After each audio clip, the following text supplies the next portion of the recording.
Bonjour à tous, j'espère que vous allez bien. Alors aujourd'hui, je voulais vous parler des liens énergétiques, c'est-à-dire des liens inconscients que l'on peut avoir avec différentes personnes et surtout de l'importance de ces liens et de l'impact que ça peut avoir sur notre propre personne et sur notre énergie.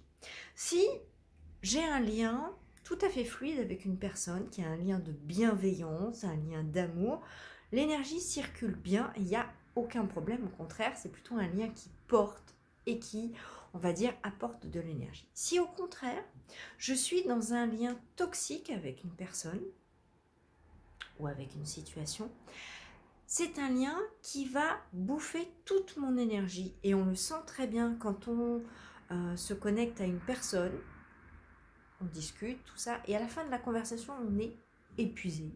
C'est-à-dire cette personne est venue aspirer toute notre énergie.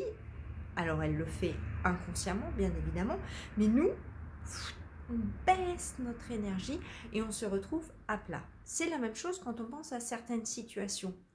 Il y a des situations qui nous mettent dans une énergie incroyable. Quand on réfléchit à quelque chose, on se dit « Ah ouais, ça c'était super, ça m'a fait du bien, c'était génial, on a partagé, on a discuté, ça c'était très chouette. » Et après, il y a d'autres situations, ça peut être le cas aussi par exemple quand on pense à un travail, où d'un seul coup on sent qu'à l'intérieur de nous, il y a comme une baisse, comme une fuite d'énergie en fait. Vous savez, ce ballon qui se dégonfle tout doucement, on sent le...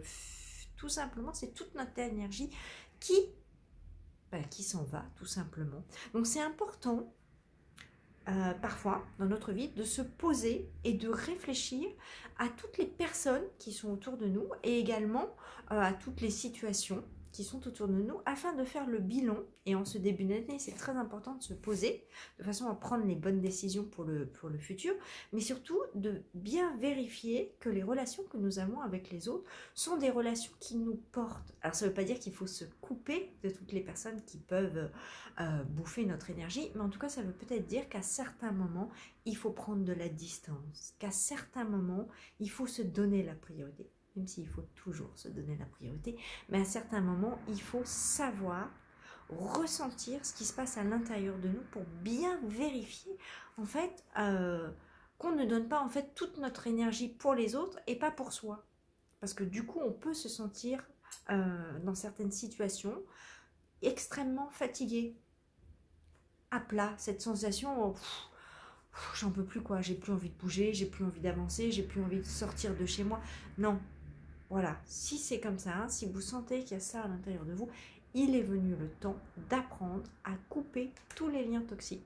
Et ça se travaille très bien, et on fait des exercices, et ça vous redonne l'énergie pour avancer. Mais avant, commencez déjà à faire votre propre bilan, à savoir quelles sont les relations qui vous portent, et quelles sont les relations qui finalement vous bouffent de l'énergie et vous épuisent. Ça va déjà vous permettre, à vous, de vous faire du bien. Voilà, à très vite.